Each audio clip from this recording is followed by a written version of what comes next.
এতিমের দরদ এতিম ছাড়া আর কেউ বুঝবে না। তুমি আজ চলে যাও, ওই রাস্তায়, ঈদের রাস্তায় দাঁড়ায় থাকো, মাঠের রাস্তার পাশে, বিশ্ব নবীর কাছে তোমার দুঃখ বলো, এতিমের দুঃখ তিনি বুঝবেন। আমি মায়ের কথা মতো এই জায়গায় এতক্ষণ বসে আছি, হুজুর আপনি দয়া করে, আমার কথা তো আপনার কাছে বললাম, আমার মনের এই দুঃখ। নবীজি বাচ্চার কথা শুনতেছিলেন, চোখ দিয়া পানি পড়তেছিল। বাচ্চাকে বুকের সঙ্গে জড়িয়ে ধরে নবীজি বলেন, ও এতিম, মুহাম্মদ সাল্লাল্লাহু আলাইহি ওয়াসাল্লাম যদি তোমার পিতা হন আর হযরতে আয়েশা যদি তোমার মা হয়ে যায়, বলো তোমার মনের দুঃখ মেটে নাকি? ছেলে ডুকরে কেঁদে উঠলো আর বলল, ইয়া রাসূলুল্লাহ, আপনি যদি আমার পিতা হন আর আয়েশা যদি আমার মা হয়ে যায়, এর থেকে বড় সৌভাগ্যের আমার তো আর কিছুই নাই। নবীজি এতিমকে বাড়ি নিয়ে গিয়ে হযরতে আয়েশার হাতে তুলে দিয়ে বললেন, আয়েশা রে, পবিত্র ঈদের দিনে আল্লাহ রাব্বুল আলামিন তোমার জন্য একটা উপহার পাঠিয়েছেন, এটা যত্ন করো। এতিমের প্রতি দরদ রাখার জন্য আল্লাহ রাব্বুল আলামিন বলেছেন, এতিম, মিসকিন, বিধবা, অসহায় লোক, তাদের প্রতি যাতে করে মুসলিম সমাজ লক্ষ্য রাখে, সেজন্য আল্লাহ পাক নির্দেশ করেছেন।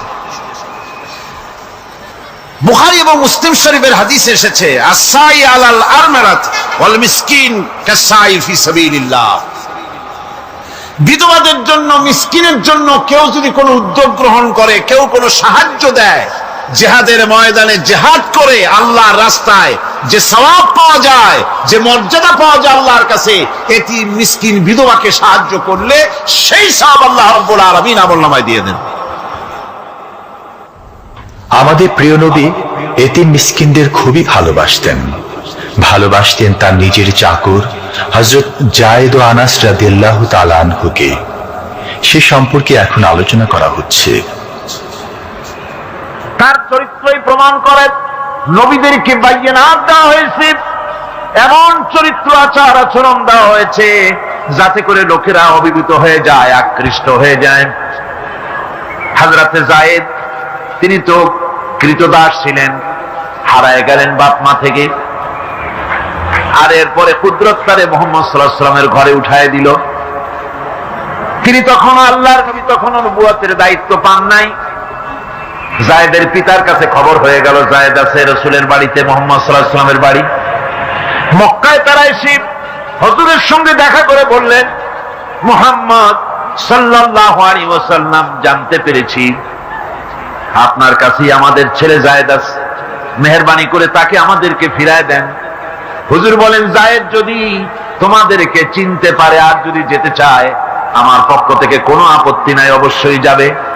তবে যায়েদ যদি যেতে না চায়, আমি এমন লোক নই যে কেউ আমার কাছে থাকতে চাইলে আমি জোর করে তাকে ছেড়েও দিতে পারি না, আমি তেমন লোক নই।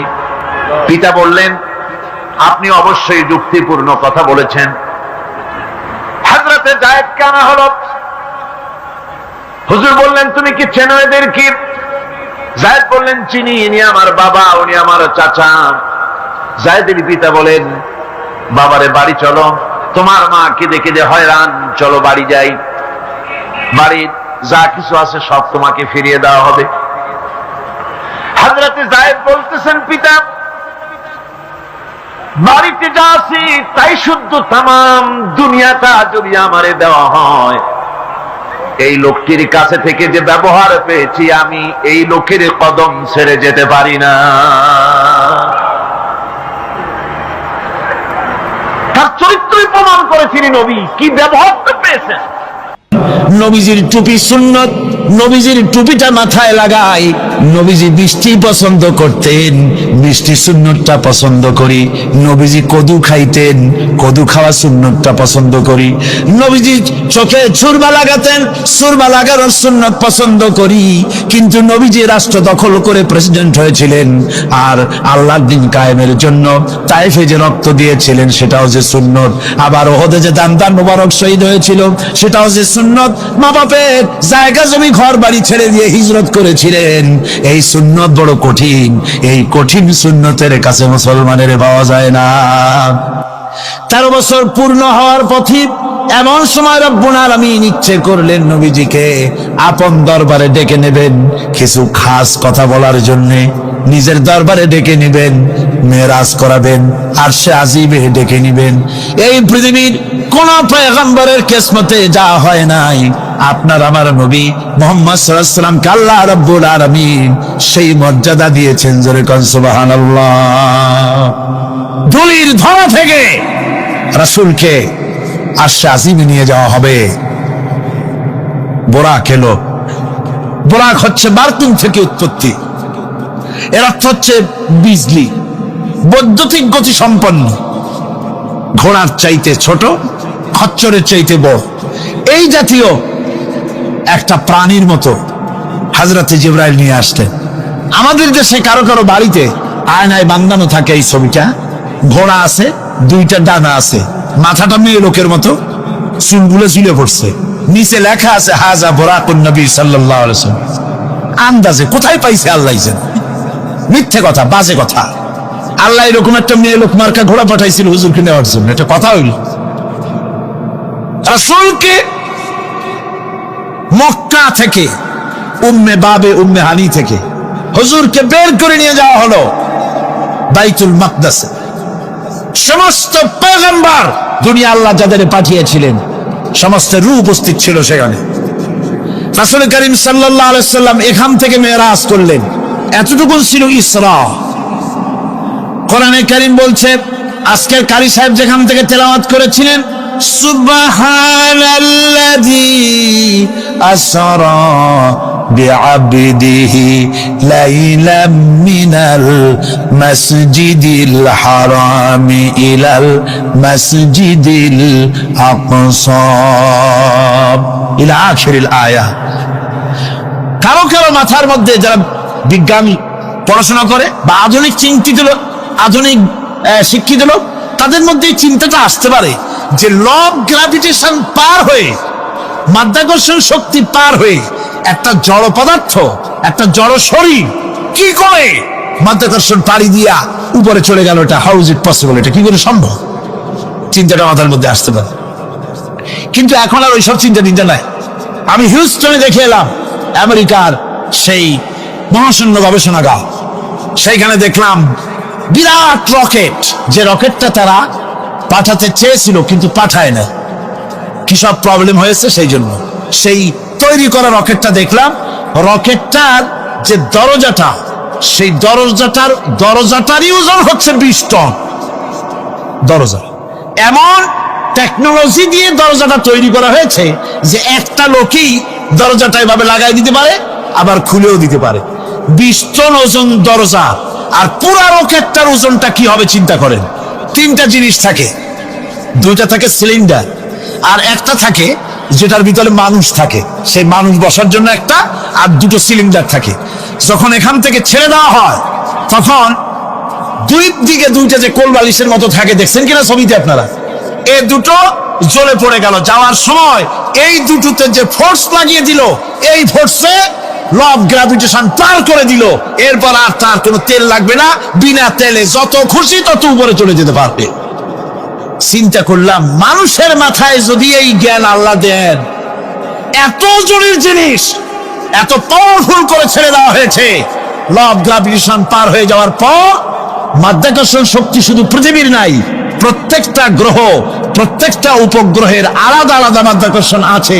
যদি তা না থাকতো, একটার থেকে আর একটা বিচ্ছিন্ন হয়ে পৃথিবীতে লন্ডভন্ড হয়ে যেত। প্রত্যেকটার আলাদা আলাদা মাধ্যাকর্ষণ শক্তি আছে। তো সেই জিনিসটা এভাবে চলে যায়। আল্লাহ রাব্বুল আলামিন তার হাবিবকে নেবেন, আপনার অত চিন্তা কেন, যেটা গেল কেমনে, এটা কি করে সম্ভব? আপনার মাথায় ঢুকবে না, আপনার আমার মাথায় ঢুকবে না। ঢুকবে না বলেই ঘটনার সূত্রপাত আল্লাহ কেমনে করছে সেদিকেই লক্ষ্য করেন। দুনিয়ার মানুষ, তুমি আমার কুদরত তোমার মাথায় ঢুকবে না। সেই জন্য ইসরার ঘটনা বলতে গিয়া রব্বুল আলামিন শুরুই করলেন সুবহানাল্লাযী আসরা বিআবদিহি। সুবহানাল্লাযী, সমস্ত দুর্বলতা অক্ষমতা থেকে মুক্ত সেই সত্তা যিনি তার বান্দাকে ইসরা করিয়েছেন, মেরাজ করিয়েছেন। সুবহানাল্লাহ। সমস্ত দুর্বলতা, অক্ষমতা থেকে মুক্ত তিনি পার করে নিয়ে গিয়েছেন। তারপরে মুহূর্তের ভিতরে মহাশূন্য পাড়ি দিয়ে, সেই মহাশূন্য মানে কি? এইখান থেকে সূর্য কত দূরে জানেন না? 9,30,00,000 মাইল দূরে এখান থেকে সূর্য। সেই সূর্য, তারপরে রয়েছে গ্যালাক্সি, মিল্কি ওয়ে, গ্রহ নক্ষত্র, সে যে কত দূরে, যে সমস্ত তারকা, এমন বহুত তারকা আছে যে তারকা সৃষ্টির পর তার আলো পৃথিবীর মাটি আজ পর্যন্ত স্পর্শ করে নাই, অথচ আলোর গতি প্রতি সেকেন্ডে কত মাইল? 1,86,000 মাইল। এই 1,86,000 মাইলের সেকেন্ড, এর মিনিট, এর ঘন্টা, এর দিন, এর সপ্তাহ, এর মাস, এর বছর, এটাকে বলা হয় লাইট ইয়ার, আলোকবর্ষ। সেই তারকা তৈরি হওয়ার পর কত সহস্র সহস্র লাইট ইয়ার চলে গেল, আজ পর্যন্ত সেই তারকার আলো পৃথিবীর মাটি স্পর্শ করতে পারে নাই। তাহলে সেই তারা কোথায়? আল্লাহ রাব্বুল আলামিন তার হাবিবকে চাঁদ, সূর্য, গ্রহ, নক্ষত্র, মহাশূন্য পাড়ি দিয়ে, তারপরে 7 আকাশ পাড়ি দিয়ে সিদরাতুল মুনতাহা পর্যন্ত নিয়ে গেলেন। জোরে কোন সুবহানাল্লাহ। এবার সিদরাতুল মুনতাহা পর্যন্ত যাওয়ার পথে যত ঘটনা ঘটলো, সেগুলো আপনারা ইতিহাস থেকে পড়ে নেবেন, ওগুলি বলার সময় আমার কাছে নাই। সিদরাতুল মুনতাহায় যাওয়ার পর হযরত জিবরাইল বলেন, আর আমি যেতে পারবো না, এটা হলো বিপজ্জনক বর্ডার। আমি যদি আর এক চুল অগ্রসর হই তাহলে আমি জ্বলে পুড়ে ছাই হয়ে যাব, আমার আর যাওয়ার অধিকার নাই। হুজুর সেখানে বসে থাকলেন। জিবরাইল বলে গেলেন, এখান থেকে আপনাকে নেওয়ার কুদরতি ব্যবস্থা হয়ে যাবে। রাসূল দুনিয়ায় ফিরে এসে হযরতে বেলালকে ডেকে বলেছিলেন, বেলাল গো, এমন কি আমল তুমি করো আমারে শোনাও। হযরতে বেলাল বলেন, হুজুর আমার আমল তো সব আপনি জানেন। কয় না, কি করো শোনাও। বেলাল বলেন, হুজুর খাস আমলের মধ্যে এতটুকু আছে যে আমি কখনো বিনা উজুতে থাকি না, যখন উজু চলে যায় উজু করি, আর উজুর ইহতিমামের জন্য 2 রাকাত নফল নামাজ পড়ি।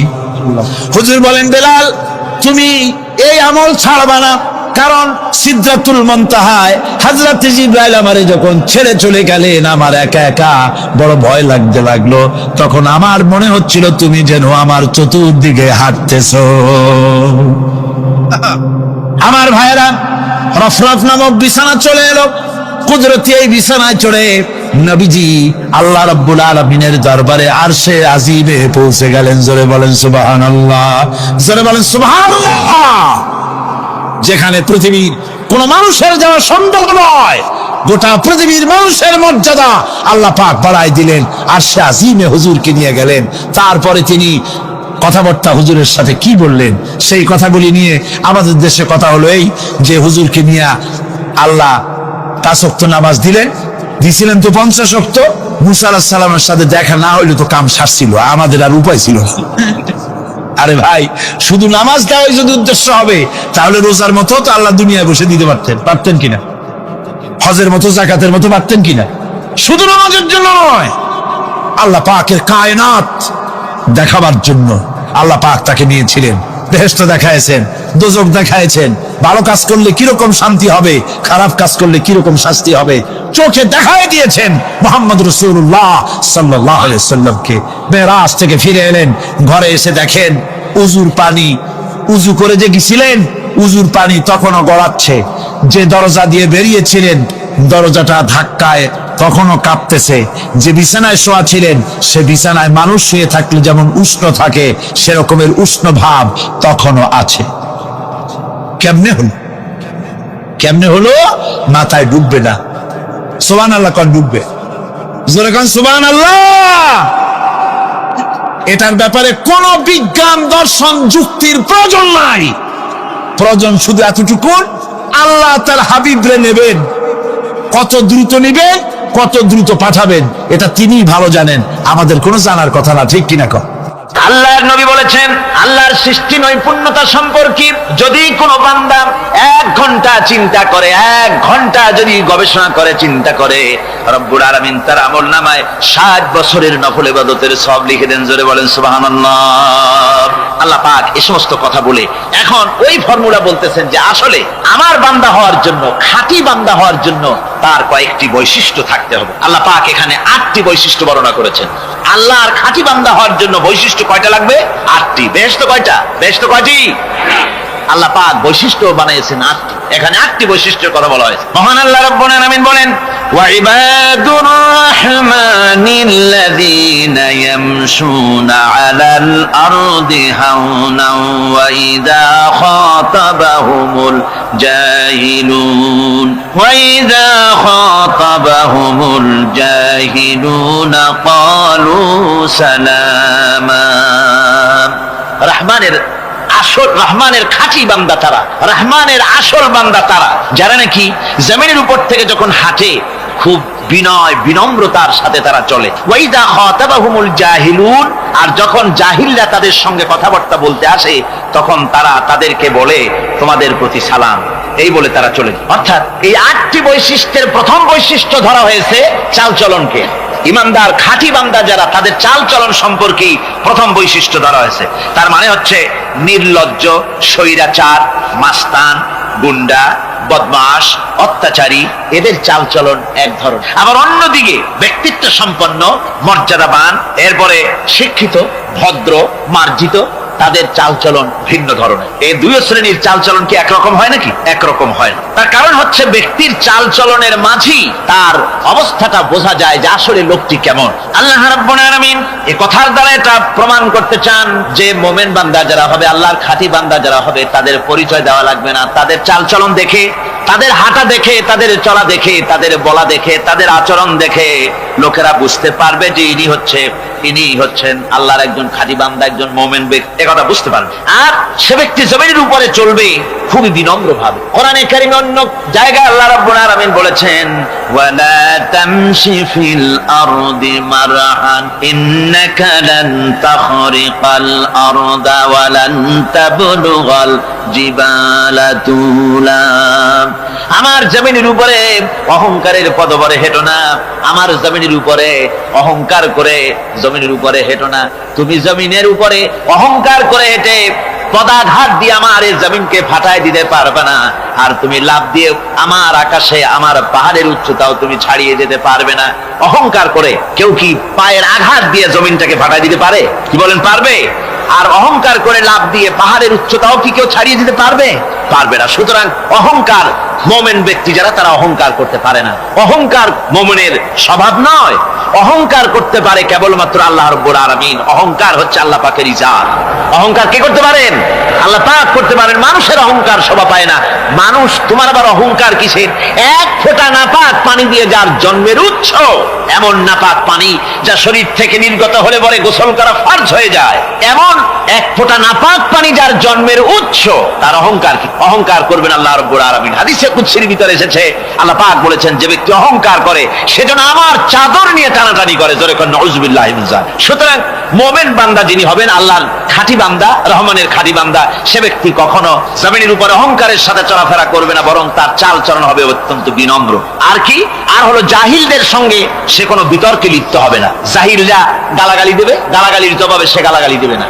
জাহিলরা অত্যাচার করবে, অত্যাচারের জবাবে সে অত্যাচার করবে না, বরং তাদেরকে দেখলে, তারা অত্যাচার করতে আসলে, তারা গালাগালি দিলে তাদের জবাবে ইদফা বিল্লাতি হিয়া আহসান, তাদের জবাবে তাদেরকে সালাম দিয়ে সেখান থেকে তারা কেটে পড়বে।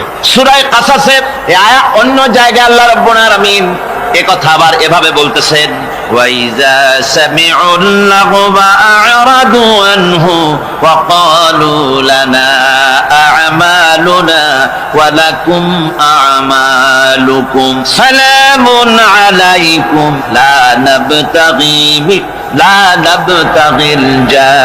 জাহিলিন। আল্লাহ পাক বলছেন যে যখন মুমিনেরা পরস্পরে মুমিনদের সাথে জাহিলদের যখন দেখা সাক্ষাৎ হয়ে যায়, যখন ঝগড়ায় লিপ্ত হতে চায়, তখন মুমিনেরা যারা মুমিন বান্দা, আল্লাহর খাঁটি বান্দা, তারা বলবে যে তোমাদের আমলের প্রতিফল তোমরা পাবা, আমাদের কৃতকর্মের ফল আমরা পাবো। সুতরাং তোমাদের প্রতি সালাম, তোমাদের সাথে আমাদের কোনো সম্পর্ক নাই। ঝগড়াঝাটি না করে তারা ফিরে আসবে। আল্লাহ পাক এরপরে বলেন, ওয়াল্লাযীনা ইয়াবীতুনা লিরাব্বিহিম সুজদান ওয়া কিয়ামা।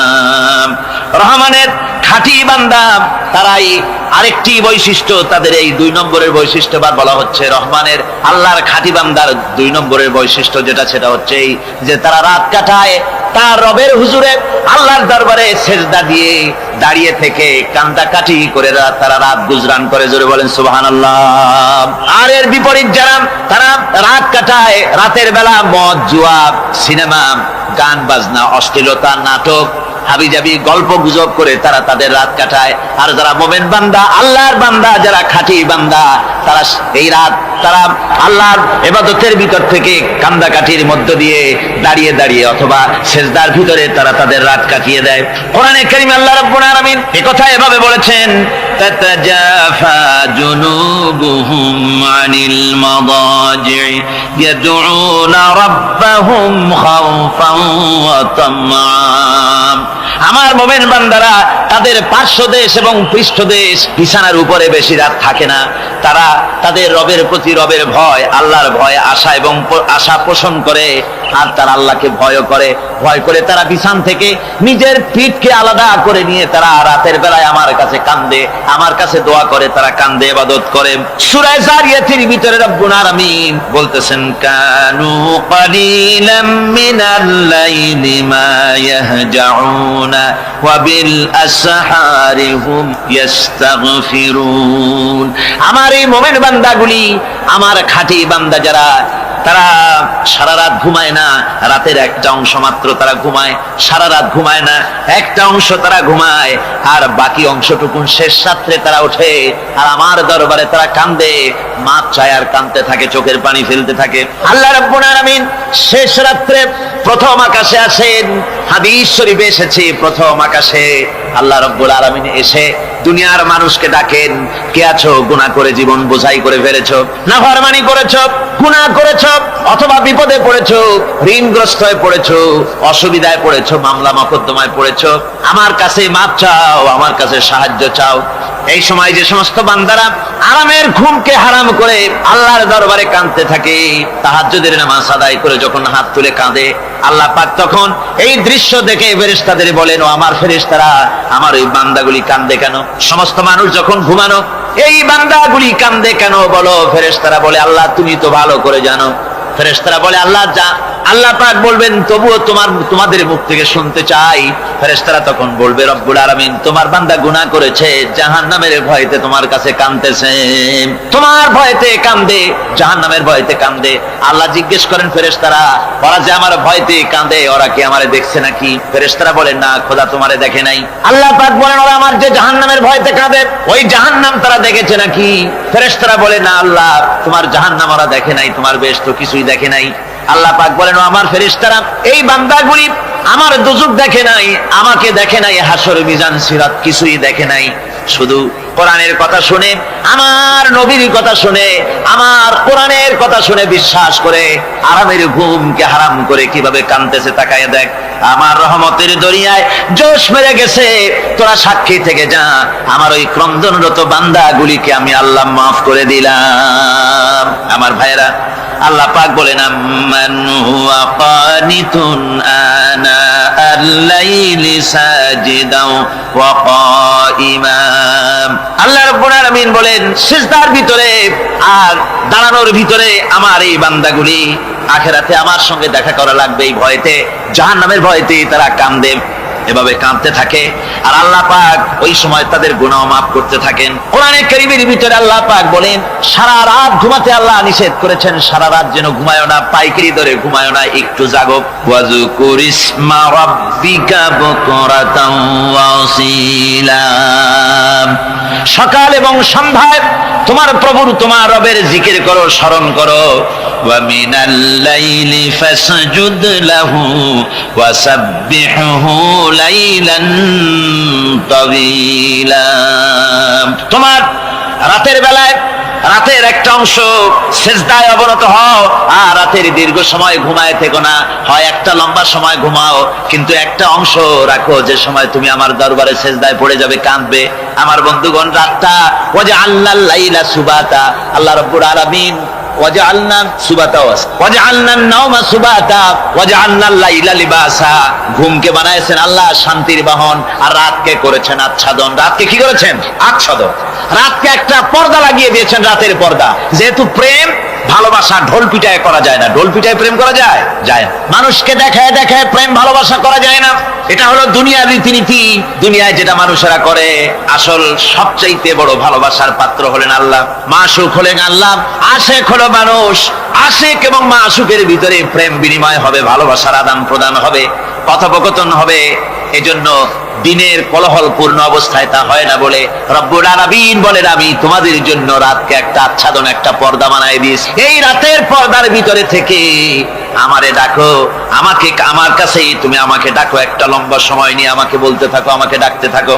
আল্লাহ পাক তার নবীকেও বলেছেন, ইয়া আইয়ুহাল মুযাম্মিলু কুমিল লাইলা ইল্লা কালিলা, হে চাদর আচ্ছাদিত ব্যক্তি, রাত্রিকালে সালাতে দণ্ডায়মান থাকো, কিন্তু কম, সারা রাত জাগার দরকার নেই। একটা অংশ জাগো, যখন তুমি আমার জন্য কাঁদবে, আমার জন্য সেজদায় পড়ে থাকবে। রাসূল পাক সাল্লাল্লাহু আলাইহি সাল্লাম তাহাজ্জুদের নামাজি সেজদায় পড়ে থাকতেন, রাতে ঘন্টার পর ঘন্টা চলে যেতেছে। হযরত আয়েশা বলেন, আমি মনে করতাম সেজদায় এমন ভাবে রাসূল পড়েছেন আর ওঠেন না, আমার মনে হতো হুজুর বুঝি ইন্তেকাল করে গেছেন। আমি রাসূলের পায়ের আঙ্গুল ধরে আস্তে করে চাপ দিতাম, হুজুর তাতে একটু ব্যথা পেয়ে আঙ্গুল নাড়া দিতেন, তখন আমি মনে করতাম আল্লাহর নবী বিদায় হন নাই, বেঁচে আছেন। আবার কখনো দাঁড়িয়ে দাঁড়িয়ে নামাজের ভিতরে তেলাওয়াত করতে করতে রাত শেষ হয়ে যেত, আমার মনে হতো এই দাঁড়ানো থেকে হুজুর বুঝি আর রুকুতে যাবেন না। আবার যখন রুকুতে যেতেন মনে হতো এই রুকু থেকে আর বুঝি সেজদায় যাবেন না। আবার যখন সেজদায় যেতেন মনে হতো এই সেজদা থেকে রাসূল বুঝি আর উঠবেন না। সুবহানাল্লাহ।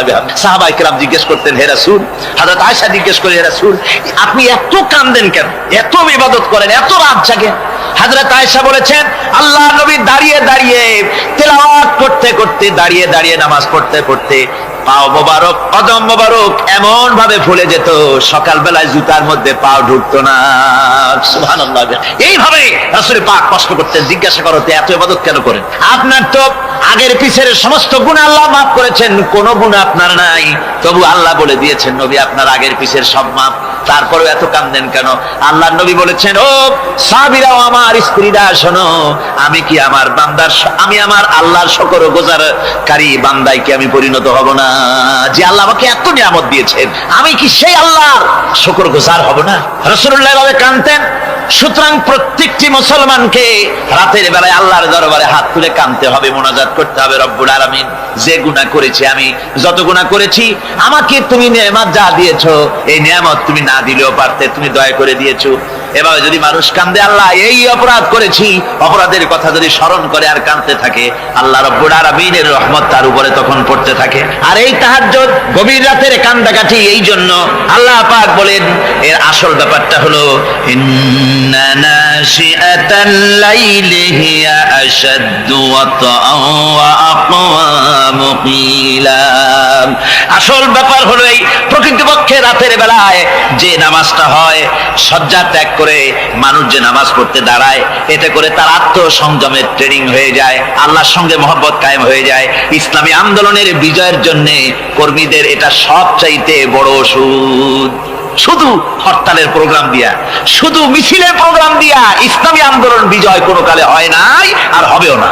এজন্য আন্দোলন যারা করে তাদেরকে গভীর রাত্রে উঠতে হয়, নফল রোজা রাখতে হয়, আর গভীর রাত্রে তেলাওয়াত করতে হয়, কাঁদতে হয় আল্লাহর কাছে, তা না হলে আন্দোলনের বিজয় হওয়া সম্ভব নয়। আমার বন্ধুগণ, আমরা জেনেছি ইতিহাসে আছে, লাল সালু একটা বই পড়ানো হয়, কলেজে পড়ানো হয়, আপনারা নাম শোনেন নাই? এই বইটা আমাকে একজন প্রফেসর এই চট্টগ্রামের আমাকে দেখতে দিলেন, আমি দেখলাম। তার মধ্যে তিনি ইসলামের ব্যাপারে এত বিদ্বেষ ছড়িয়েছেন, এক জায়গায় তিনি লিখতে গিয়ে লিখেছেন, আমি পড়লাম, নিজে পড়েছি, যে দেশে যত টুপি দেখা যায়, জমিনে এত শস্য হয় না। এদেশে এই মোষ দাড়ি গোপ ওঠার আগেই কোরআন শরীফ হেফজ করা সারা, অথচ জমিনে শস্য নাই। জমিনের শস্য আর কোরআন শরীফ পড়ার সাথে তুলনা করে উপহাস করেছে রীতিমতো। একটা দুশ্চরিত্র খলনায়ককে দিয়ে সেখানে কোরআন হাদিসকে বিকৃত করার অপচেষ্টা চালানো হয়েছে। এরকম একটা নিকৃষ্ট বইকে তারা স্কুলে এবং কলেজে সেখানে পড়াশোনার ব্যবস্থা করে দিয়েছে। আর ইসলামের ব্যাপারে যদি কেউ গাইল দিতে পারে তাহলে সে বইটাকে খুব সুনাম সুখ্যাতি করে বাজারে ছড়াবার চেষ্টা করা হয়, ঠিক কিনা কর? যে কবি, ওই আগেই বলেছি, যে কবি ইসলামের গাইল দিতে পারবে সে সবচেয়ে বড় কবি। যে সাহিত্যিক ইসলামকে খোসা দিয়া, কোরআনকে খোসা দিয়া কথা লিখতে পারবে সে হলো শ্রেষ্ঠ সাহিত্যিক, ঠিক কিনা কর? আর এই খ্রিস্টান জগৎ, ইহুদি জগৎ, তারা ইসলামকে আর মুসলমানদেরকে গালাগালি করার জন্য সব সময় মুসলমান নামের কুলাঙ্গারদেরকে বেছে নেয়। যেমন নবুয়াতের উপরে হামলা চালাতে হবে, সেজন্য এই পৃথিবীর নিকৃষ্ট কাফের গোলাম মোহাম্মদ কাদিয়ানির মতো একটা নিকৃষ্ট কাফেরকে তারা বেছে নিয়েছে, জোরে কর নাউজুবিল্লাহ। তার নাম একটা মুসলমানই না। আবার আমাদের দেশে আল্লাহকে, রাসূলকে গালি দিতে হবে, দাউদ হায়দারের মতো একটা জাহান্নামের কীটকে তারা বেছে নিয়েছে মুসলমান নামে। আবার রাসূলকে গালি দিতে হবে, হযরত আয়েশা সিদ্দিকা রাদিয়াল্লাহু তাআলা আনহাকে গালি দিতে হবে, সেজন্য মুসলমান নামের কলঙ্ক সালমান রুশদি নামক এক শয়তানকে এই ইহুদিরা বেছে নিয়েছে, ঠিক কিনা কর? কিন্তু এখন সালমান রুশদি যাবা কোথায়? এখন সালমান রুশদির উপরে যিনি হুকুম হজ জারি করেছিলেন ইমাম খোমেনি বেঁচে নাই, কিন্তু তার হুকুম এখনো বেঁচে আছে। উনি অর্ডার করেছেন যেখানে পাও সেখানে হত্যা করো, ফাকতুলু সালমান রুশদি হাইসু ওয়াজাদতুম, ওরে যেখানে পাও সেখানে হত্যা করো। এখন ওর দশা হয়েছে এই, চেহারা সার্জারি করে ডরিয়া, তারপরে এখন লা ইয়ামুতু ফিহা ওয়ালা ইয়াহইয়া, সে বাঁচিয়াও নাই মরিয়াও নাই, এমন অবস্থা আছে। আমার ভাইরা, আমার মুসলমান মদও যদি খায়, জিনাও যদি করে, রাসূলকে যখন কেউ গালি দেয় তখন মনে করে আমি একটা অপরাধ করেছি, ঠিক, আমি মদ খাইছি, অন্যায় করেছি, আমি নামাজ পড়ি না, অন্যায় করেছি, কিন্তু আমার রাসূলকে গালি দিয়েছে, ওরে যদি পাই ওর কাঁচা কলিজা চাবায় খাবো, ঠিক কিনা কর? সুতরাং আজকে এইভাবে করে আমার দেশের শিক্ষা ব্যবস্থাকে নষ্ট করা হয়েছে এই ধরনের বই পড়িয়ে। এবং এক শ্রেণীর শিক্ষক আছেন যারা কলেজ ইউনিভার্সিটিতে অপ্রাসঙ্গিক ভাবে ইসলামকে গালাগালি করে, আল্লাহকে গালি দেয়, ইসলামকে গালি দেয়, মুসলমানদেরকে গালি দেয়। বরদাস্ত করতে পারি না। বলি বন্ধুরা, ইসলাম যদি ভালোই না লাগে তাহলে নামটা মুসলমানি নাম রাখছেন কেন? ঘোষণাটা দিয়ে দেন, আমরাও জানাজা না পড়াবার হাত থেকে বেঁচে যাই, ঠিক কিনা? সুতরাং এরা ওই জায়গায় বসে আছে আমাদের সন্তানদের মস্তিষ্ককে বিকৃত করার জন্য। আল্লাহ রাব্বুল আলামিন বলেন এভাবে করে, ওয়াল্লাযীনা লা ইয়াদউনা মা'আল্লাহি ইলাহান আখারা ওয়া লা ইয়াকতুলুনান নাফসাল্লাতী হারামাল্লাহু ইল্লা বিল হক, তারা হত্যা থেকে বিরত থাকে, মানুষকে হত্যা করে না। ওয়ালা ইয়াজনুন, আর তারা ব্যভিচার করে না, জিনা ব্যভিচার করে না। জিনা ব্যভিচার সম্পর্কে কোরআন শরীফ বলছে, ওয়ালা তাকরাবুজ জিনা ইন্নাহু কানা ফাহিশাতান ওয়া সাআ সাবিলা। জিনা করা তো দূরের কথা, আল্লাহ পাক বলছেন জিনার নিকটবর্তী হয় না। জিনার নিকটবর্তী মানুষ হয় কিভাবে? জিনার নিকটবর্তী হওয়ার জন্য কতগুলি উপকরণ এবং উপাদান আছে, তা হচ্ছে তামাম পৃথিবীর সমস্ত প্রাণী জগতে ছড়ায় দেওয়ার পর আমাদের অবস্থা যদি এই হয়, তাহলে 99 রহমত যার কাছে, বান্দার প্রতি তার মহব্বত কতখানি। আমার বন্ধুগণ, রাসূল পাক সাল্লাল্লাহু আলাইহি ওয়াসাল্লাম বলেছেন, ও সাহাবীরা, একজন লোক উটের পৃষ্ঠে যাচ্ছিল কোথাও, উটের পৃষ্ঠে তার খাবার আছে, পানি আছে, যেতে যেতে মরুদ্যানের মধ্যে সে বিশ্রাম করলো। ঘুমের থেকে জেগে দেখে উট নাই, খাবার নাই, পানিও নাই। বড় লোকটা কেমন পেরেশান হয়। সাহাবীরা বলেন, হুজুর, উট হচ্ছে মরুভূমির জাহাজ, উট হারায় গেছে, টাকা পয়সা যা ছিল, খাদ্য খাবার ছিল, সব চলে গেছে, এর থেকে পেরেশানি তো আর কিছুই হয় না। হুজুর বলেন, লোকটা খানিকক্ষণ চিন্তা ভাবনা করতে করতে কিছুক্ষণ পর দেখলো উট ফিরে এসেছে, সমস্ত টাকা তার ওই খাদ্য আর পানিও নিয়ে হাজির হয়ে গেছে। বলো কেমন খুশি হয়? হুজুর, হযরত সাহাবীরা বলেন, হুজুর, এর থেকে খুশি আর কি হতে পারে? লোকটার দিল তো ভরে যাবে। আল্লাহর নবী বলেন, ও সাহাবীরা, কোন বান্দা যদি আল্লাহর থেকে নাফরমান হয়ে যায়, নামাজ ছেড়ে দেয়, জিনা ব্যভিচার বদমাশি নাফরমানিতে যদি যখন লিপ্ত হয়ে যায়, উঠারা ব্যক্তি উট পাওয়ার জন্য যেমন পেরেশানি বোধ করে, আল্লাহ রাব্বুল আলামিন তার ওই নাফরমান বান্দার জন্য, আল্লাহ রাব্বুল আলামিন ফিরে আসার জন্য আল্লাহ রাব্বুল আলামিন চান। বান্দা যখন, নাফরমান বান্দা নিজের গুনাহ বুঝতে পেরে যখন সিজদায় পড়ে গিয়া কান্দে রব্বুল আলামিন, আমার গুনাহ মাফ করে দাও। এইভাবে যখন কাঁদতে থাকে, রব্বুল আলামিন আল্লাহর হাবিব বলেন, উঠা ব্যক্তি উঠ ফেলে পড়ে, ওই ব্যক্তি যত খুশি হন। কোন নাফরমান বান্দা যখন সিজদায় পড়ে যায়, আল্লাহ রাব্বুল আলামিন এর চাইতে লক্ষ কোটি গুণে বেশি খুশি হয়ে যান। আল্লাহ পাক হচ্ছেন রহমান রহিম, গাফুরুর রহিম। পৃথিবীতে এমন কে আছে আপনি আমাকে বলেন, এমন কে আছে অপরাধ করবে না আর সে বলবে আয় তোরে মাফ করে দেই? বলেন এরকম আছে নাকি? কেউ বলেন আছে? এমনকি বাপ মা, ছেলে অন্যায় করেছে, বাপ মার দিল চায় ছেলেটা যদি মাপ চাইতো বড্ড ভালো হতো, ওর সাথে প্রাণ ভরে কথা বলতাম, বুকের সাথে জড়িয়ে নিতাম, কিন্তু মুখ খুলে বলে না যে অপরাধ করেছিস মাপ চাইয়া যা, এরকম বলে। মাও বলে না, বাপেও বলে না, কিন্তু একমাত্র মহান সত্য রব্বুল আলামিন বান্দা যখন গুনাহ করে আল্লাহ ডাকে, বান্দারে গুনাহ করেছিস ফিরে আয়, আমি তোরে মাফ করে দেব। গুনাহ করেছিস ফিরে আয়, জিনা করেছিস ফিরে আয়, মদ খেয়েছিস ফিরে আয়, মানুষ হত্যা করেছিস ফিরে আয়, পুকুরি করেছিস ফিরে আয়, আগুন পূজা করেছিস ফিরে আয়, মাটি পূজা করেছিস, সূর্য পূজা করেছিস, যা করেছিস না কেন ফিরে আয়, আমাকে ডাক দে, আমি তোর জিন্দেগির গুনাহ আমি আল্লাহ মাফ করে দেব। এই জন্য আল্লাহ রাব্বুল আলামিনকে যখন কোন বান্দা একবার ডাকে, দিল থেকে কলিজা থেকে একটা ডাক যদি দেয় আল্লাহ, হাজার ডাকের তুলনায় একটা ডাক আল্লাহ, কলিজা থেকে ডাক, এই ডাকটা কোথা থেকে? কলিজা থেকে। দিল সে जुबात निकलती है, असर रखती है पर नहीं मगर ताकते परवास रखती है। অন্তর থেকে যে কথা বেরোয় তা প্রভাব বিস্তার করে। কলিজা থেকে যদি কেউ ডাক দেয় আল্লাহ, কলিজার একটা ডাক আলাদা না? বলেন আলাদা কিনা? কলিজা থেকে ডাক, বলেন না সবাই আল্লাহ।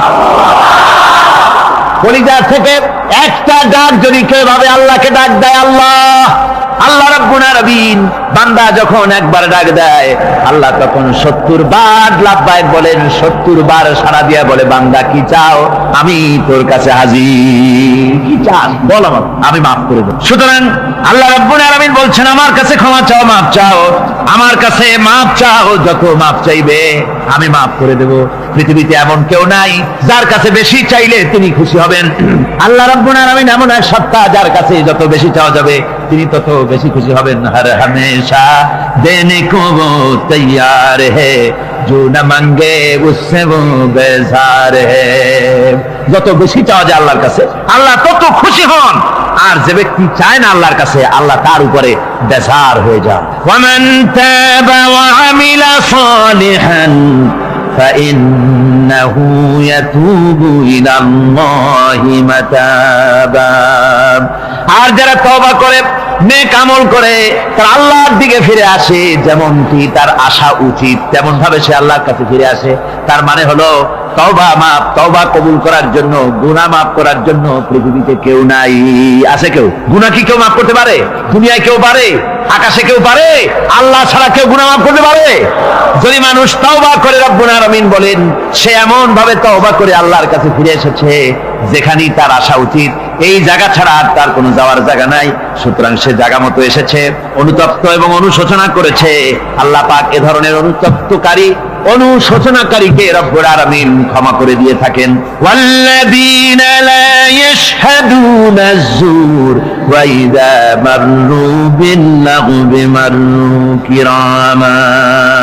আর যারা মিথ্যার সাক্ষ্য হয় না, রহমানের বান্দা তারা যারা মিথ্যার সাক্ষ্য হয় না, এটা হচ্ছে ষষ্ঠ বৈশিষ্ট্য। আর তারা কোনো অনর্থক, কোনো নিরর্থক কোনো কাজ যদি দেখে, ঘটনা দেখে, সেখান থেকে তারা শরীফ মানুষের মতো, একেবারে নিতান্ত ভদ্র মানুষের মতো সেখান থেকে কেটে পড়ে। গান বাজনা হচ্ছে, নাটক হচ্ছে, অশ্লীলতা হচ্ছে, গালাগালি হচ্ছে, অনর্থক কোনো কাজ হচ্ছে, নিরর্থক কোনো অনুষ্ঠান কিছু একটা হচ্ছে, ওখান থেকে একটা ভদ্রলোকের মতো, যেমন কোনো দুর্গন্ধময় জায়গা থেকে মানুষ যখন যায় নাকে রুমাল দিয়ে আস্তে করে সেখান থেকে পাশ কেটে চলে যায়, ঠিক কিনা? ঠিক ওইভাবে করে আল্লাহ পাক বলছেন আমার মুমিন বান্দারা এই ধরনের কোনো অনর্থক নিরর্থক যে কাজের মধ্যে কোনো পরকাল নাই, আল্লাহ নাই, দুনিয়ার মানুষের স্বার্থ নাই, দেশের স্বার্থ নাই, রাষ্ট্রের স্বার্থ নাই, জনগণের স্বার্থ নাই, এই ধরনের সমস্ত গাল গপ্প নাটক উপহাস, এই ধরনের মজা, এই ধরনের অনুষ্ঠান যখন দেখে আমার মুমিন বান্দারা সেখানে দাঁড়ায় না। ময়লার কাছ থেকে নাকে রুমাল দিয়ে মানুষ যেমন চলে যায়, এই লোকটিও তখন অত্যন্ত ভদ্রের মতো আস্তে করে পাশ কেটে বেরিয়ে যায়। ওয়াল্লাযীনা ইযা যুক্কিরু বিআয়াতি রাব্বিহিম লাম ইয়াখিরু আলাইহা সাম্মান ওয়া উমিয়ানা। আর আমার বান্দাদের 7 নম্বরের রহমানের বান্দা, খাঁটি বান্দা যারা, তাদের 7 নম্বরের বৈশিষ্ট্য হচ্ছে এই যে ওই সমস্ত বান্দারা তাদের কাছে যখন আমার আয়াতকে শোনানো হয়, আমার কোরআন তেলাওয়াত করে আমার আয়াত করে যখন নসিহত শোনানো হয়, তখন তারা বোবার মতো বধিরের মতো বসে থাকে না। তারা বুঝতে পেরেছে? রহমানের খাঁটি বান্দা যারা, তাদের কাছে কোরআনের কথা ওয়াজ করে যখন শোনানো হয়, আল্লাহর কালাম যখন শোনানো হয়, আয়াত পড়ে পড়ে যখন নসিহত শোনানো হয়, লাম ইয়াখিরু আলাইহা সুম্মান ওয়া উময়ানা, তখন ওই ব্যক্তি অন্ধ এবং বধিরের মতো চুপ করে বসে থাকে না, বরং আমল করা শুরু করে দেয়। জোরে বলেন সুবহানাল্লাহ। যখন সে জানলো যে এগুলি হলো আল্লাহর দিব্য কাজ, এগুলি আল্লাহর কাজ, আল্লাহ রাসূলের কাজ, তখন তা পালন করা শুরু করে দেয়। এই 5 দিন ধরে কোরআনের যে কথাগুলি হলো, এই কথাগুলি শোনার পর আপনারা কি বসে থাকবেন? বসে থাকবেন? তারা বসে থাকবে। এইগুলি শোনার পরে আল্লাহ তাদেরকে বলেছেন এরা হলো অন্ধ, এরা হলো বধির, এরা হলো বোবা। আমরা আল্লাহর এই যে কথা, আমরা কি অন্ধ আর বধির আর বোবা হবো নাকি? আমরা হবো না। আমরা অন্ধ নয়, বধির নয়, বোবা নই, বরং আল্লাহ যা বলেছেন, যা শুনলাম সামি'না ওয়া আতানা, এই 5 দিন ধরে যা শুনলাম আল্লাহর কথা, কার কথা শুনলাম? আর সমস্ত কথা আমরা আমল করবো। জোরে কোন আমিন। আল্লাহ যেন কবুল করেন। জোরে কোন আমিন। আমল করা কি? বসে না থাকা কি? বসে না থাকা হচ্ছে যা শুনলাম, আল্লাহর যা ফরজ, যা হুকুম, তা মানবো। আল্লাহ যা নিষেধ করেছেন তার থেকে ফিরে থাকবো, এটাই হলো কাজ।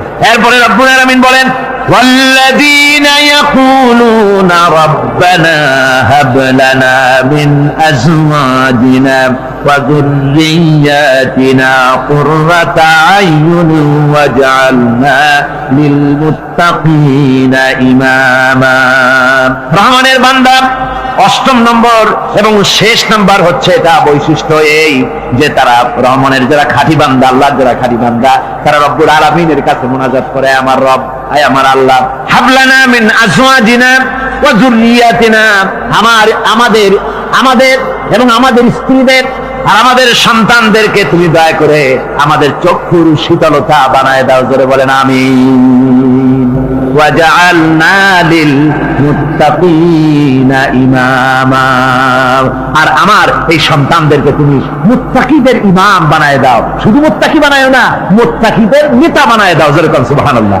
এই কথা, এই সূরাটা, এইটা তখনকার কথা যখন এই মুমিনদের মক্কি সূরা, তো এটা যখন মক্কা শরীফে দেখা গেল যে মুসলমানেরা, যিনি ইসলাম কবুল করেছেন তার বাপ কাফের, যিনি ইসলাম কবুল করেছেন কারো বাপ কাফের, কারো মা কাফের, কারো সন্তান কাফের, কারো মেয়ে কাফের, কারো জামাই কাফের, সব প্রিয়জনেরা কুফরি হালতে আছে। আর এগুলি দেখে তাদের চক্ষুর মধ্যে কাঁটা বিঁধতেছিল, চক্ষু জর্জরিত হয়ে যাচ্ছিল। নিজের সন্তানের চেহারা যত ভালো হোক, সন্তান যতই শিক্ষা দীক্ষা থেকে যতই উন্নত আর ভালো হোক না কেন, সে যদি জাহান্নামের দিকে অগ্রসর হতে থাকে, কোন নেককার ইমানদার পিতার মনে তার সান্ত্বনার কারণ হতে পারে না।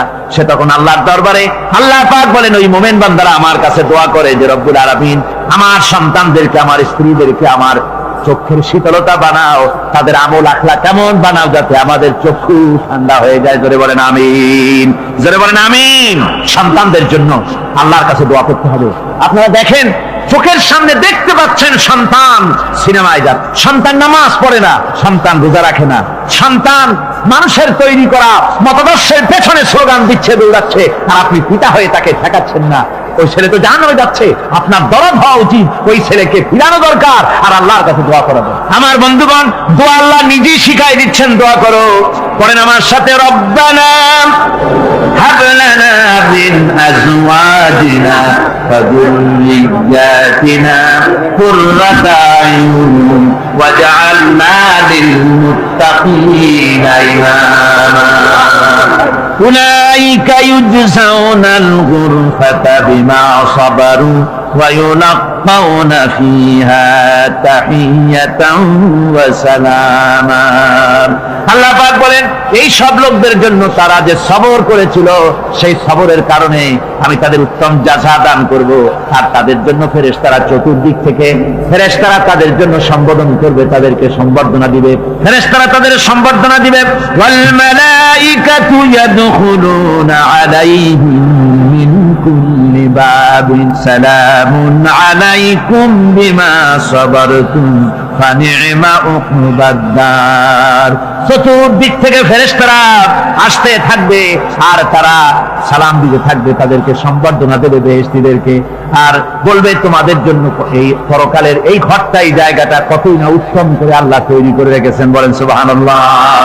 সালামুন আলাইকুম, আল্লাহ বলছেন উলাইকা ইউজসাউনাল গুরফাতা বিমা সাবারু, তোমরা যে সবর এখতিয়ার করেছিলে সেজন্য আজকে তোমাদের জন্য আমি এই বিরাট নিয়ামত তোমাদের জন্য রেখেছি।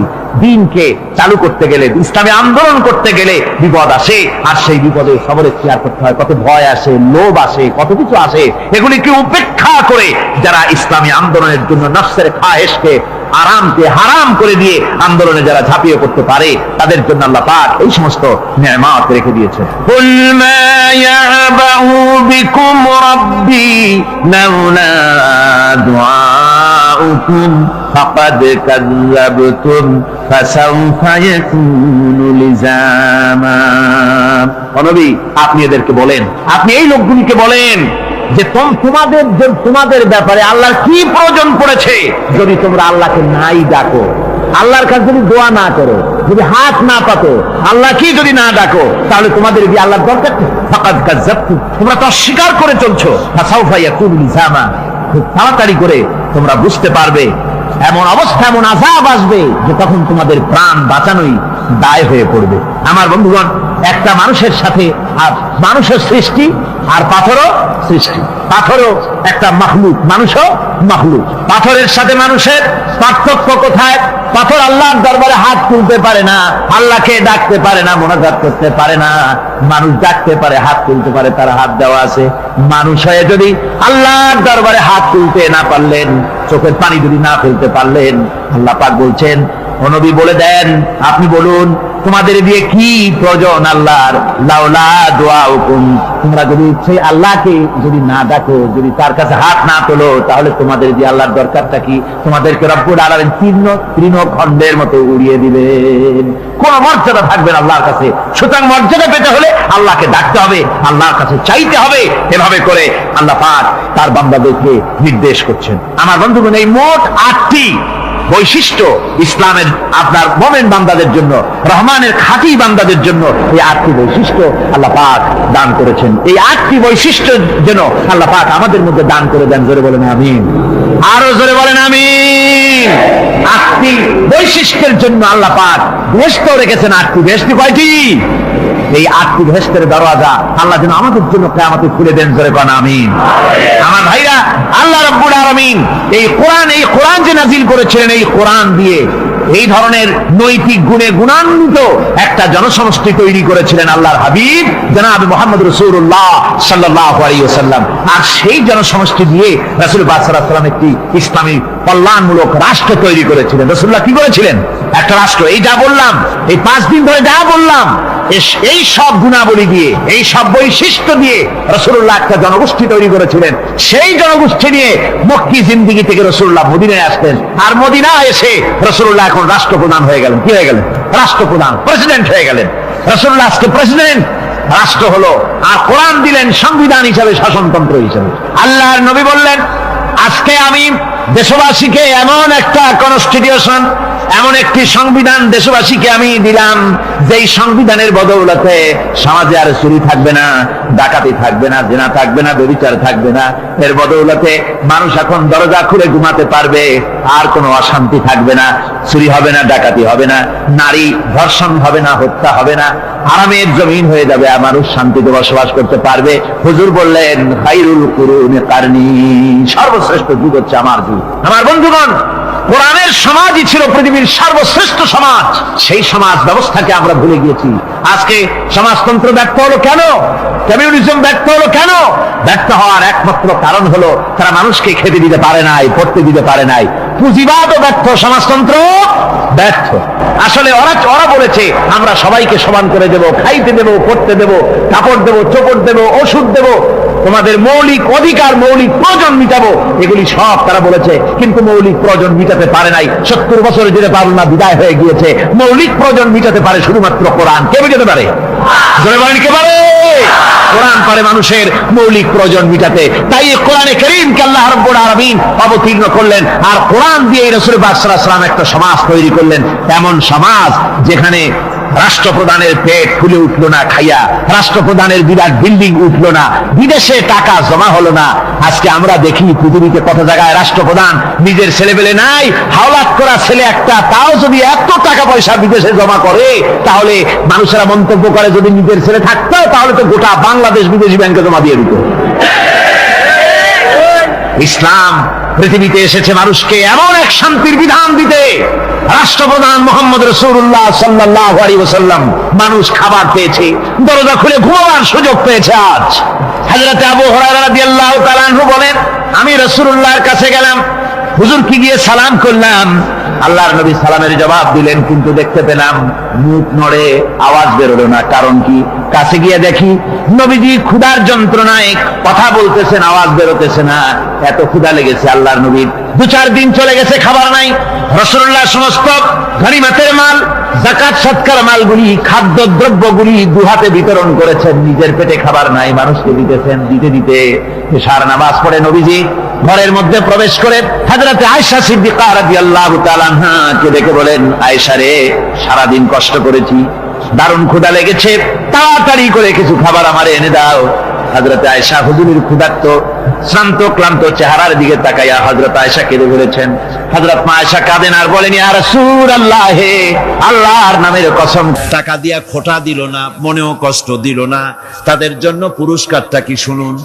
আল্লাহ পাক বলেন, পুরস্কার হচ্ছে লাহুম আজরুহুম ইনদা রাব্বিহিম ওয়ালা খাউফুন আলাইহিম ওয়ালা হুম ইয়াহজানুন।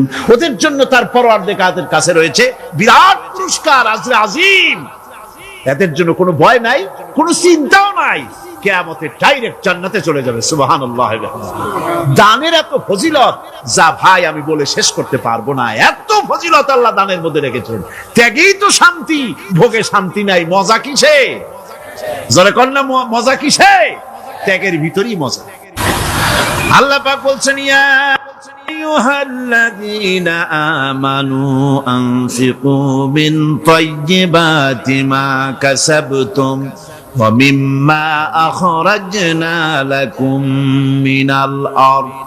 তোমরা যে উপার্জন করেছো, সেই উপার্জনে তোমাদের জন্য যা উপার্জন করেছো তাই, আর মাটি থেকে আমি যা তোমাদের জন্য দিয়েছি তার থেকে ভালো জিনিস, ভালো ভালো জিনিস আমার রাস্তায় খরচ করো। এটা কার অর্ডার? আল্লাহর অর্ডার। খরচ করবেন কি? আল্লাহ পাক বলছেন, ওয়ায়াসআলুনাকা মাযা ইউনফিকুনা কুলিল আফওয়া। নবী, আপনাকে প্রশ্ন করা হয় কি খরচ করব, আপনি বলুন প্রয়োজনের অতিরিক্ত জিনিস যেটা আছে সেটাই আল্লাহর জন্য খরচ করে দাও। তোমার প্রয়োজন যখন মিটে গেছে, ব্যাংকের মধ্যে অসংখ্য টাকা জমা রাখা খালি গুনতেছে বসে বসে, তা না করে অভাবগ্রস্ত মানুষদের প্রয়োজন মিটাও। খরচ করার ভিতরে আর খরচ না করার ভিতরে ভারসাম্য রক্ষা করতে হবে। ولا تجعل يدك مغلولة إلى عنقك ولا تبسطها كل البسط فتقعد ملوما محسورا। তোমাদের দানের হাত গুটায় একেবারে গলার সাথে বেঁধে রেখো না, আবার এমন বেশি ছেড়েও দিও না, কারণ এর ফলে তোমাকে অনুতপ্ত হওয়া লাগতে পারে, কার্পণ্যতাও না হয়, আর দ্বিতীয় জমের মতো দিয়ে সব ফতুরু না হয়ে যাও। দুটোর মধ্যে ব্যালেন্স হতে হবে। সাধারণ দান সাদকা কাদেরকে দিবেন, উপযুক্ত পাত্র কারা, তার একটা লিস্ট আল্লাহ দিচ্ছেন। وبالوالدين إحسانا وبذي القربى واليتامى والمساكين والجار ذي القربى। নিজের পিতামাতা, নিকট আত্মীয়, ইয়াতীম, মিসকিন, এবং আত্মীয় প্রতিবেশী তাদেরকে দিবে। আমি কিন্তু এখন যাকাতের কথা বলছি না, মা বাপকে যাকাত দেওয়া যাবে না। এটা হচ্ছে দান, সহযোগিতা করা, ইহসান করা। এই ইহসান মা বাপকে, প্রতিবেশী আত্মীয় যারা, মিসকিন যারা, এতিম যারা, অনাত্মীয় প্রতিবেশী যারা, চলার সাথী, প্রবাসী এবং নিজের চাকর চাকরানি যা কিছু আছে, এই সকলকেই এই সাহায্য করতে হবে, একথা আল্লাহ বলে দিয়েছেন। এবং আমরা যে আয়াত আলোচনা করতেছি সে আয়াতের ভিতরেও এই ফেরেশতা আল্লাহ পাক বলে দিয়েছেন। আল্লাহর রাস্তায় যারা দান করবে তাদের সম্পর্কে আল্লাহ বলছেন এখন, مثل الذين ينفقون أموالهم في سبيل الله كمثل حبة। আল্লাহর রাস্তায় খরচ করা এর দৃষ্টান্ত হলো একটা দানার মতো, যেই দানাটা থেকে 7টা ডাল বেরিয়ে গেল। ফি কুল্লি সুমবালাতিন মিআতু হাব্বা, একটা দানা থেকে 7টা ডাল বেরোলো, এক একটা ডালে 100 করে দানা হলো, সব মিলাইয়া 700 দানা হয়ে গেল। ওয়াল্লাহু ইউদাইফু লিমান ইয়াশা ওয়াল্লাহু ওয়াসিউন আলিম। আল্লাহ পাক বলেন এই পৃথিবীতে একটা দানায় 700 দানা যে আল্লাহ রাব্বুল আলামিন তোমার হাতে ধরায় দিলেন, সে আল্লাহ পাকের ব্যাংকে যদি টাকা জমা রাখো, আল্লাহর রাস্তায় যদি খরচ করো, 700 গুণ বাড়ায় আল্লাহ তোমার হাতে ধরাইয়া দিবেন। আল্লাহু ইউদাইফু লিমান ইয়াশা, আর আল্লাহ ইচ্ছে করলে এর থেকেও বেশি তোমাকে দান করবেন। সুবহানাল্লাহ, কোন জোরে।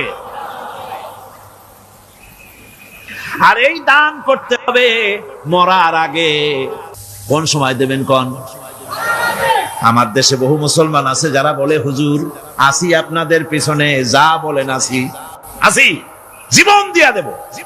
এরা খুব চালাক, জীবন দিতে চায়, মাল দিতে চায় না।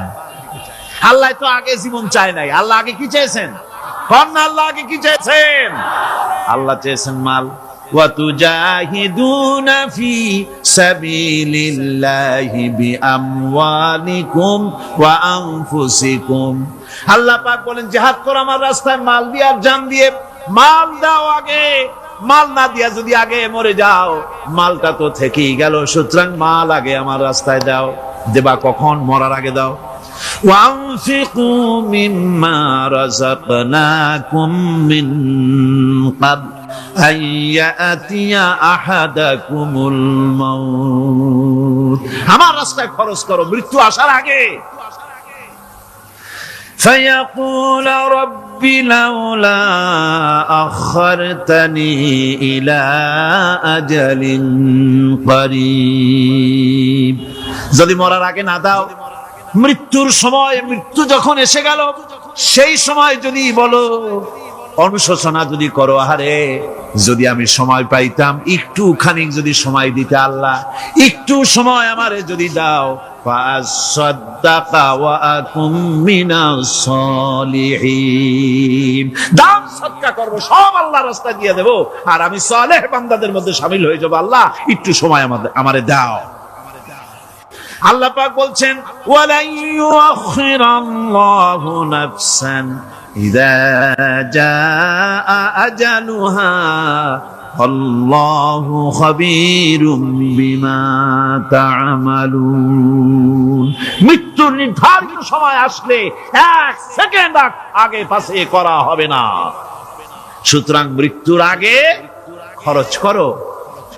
আপনি মনে করবেন যে আপনি মরে গেলে পরে আপনার ছেলে মেয়ে আপনার জন্য করবে, খরচ করবে। হ্যাঁ করবে, ঠিক। মরার পরে কুলখানির পরে 40, তারপরে শেষ। এরপর আর করবে। আপনার ছেলে মেয়ে আপনার জন্য করবে, তার প্রমাণ তো আপনি নিজে। আপনি আপনার ছেলের মেয়ের জন্য কি করেছেন? আপনার মা বাবার জন্য কি করছেন? আপনার মা বাবার জন্য যদি আপনি কিছু না করে থাকেন, আপনার ছেলে মেয়ে আপনার জন্য করবে না। সুতরাং নিজের কাজ নিজে করেন। আপনার পিঠ যদি চুলকায়, আর নাতিরে যদি বলেন নাতি পিঠটা চুলকায় দাও, সে যে জায়গা চুলকাবে আপনি করবেন উত্তর দিকে, সে উত্তর দিকে, দক্ষিণ দিকে, উপরে, নিচে, পিঠে, পাছার কাছে, যে জায়গায় আঙুল দেবে আপনি করবেন ওখানে না, আবার আরেকটু উপরে দাও, আরেকটু পাশে দাও, জায়গা মতো পড়বেই না। আর কষ্ট করে নিজের হাতটা যদি পৌঁছাইতে পারেন জায়গা মতো পড়ে, একবার চুলকানি মারলেই চুলকানি শেষ। ঠিক কিনা?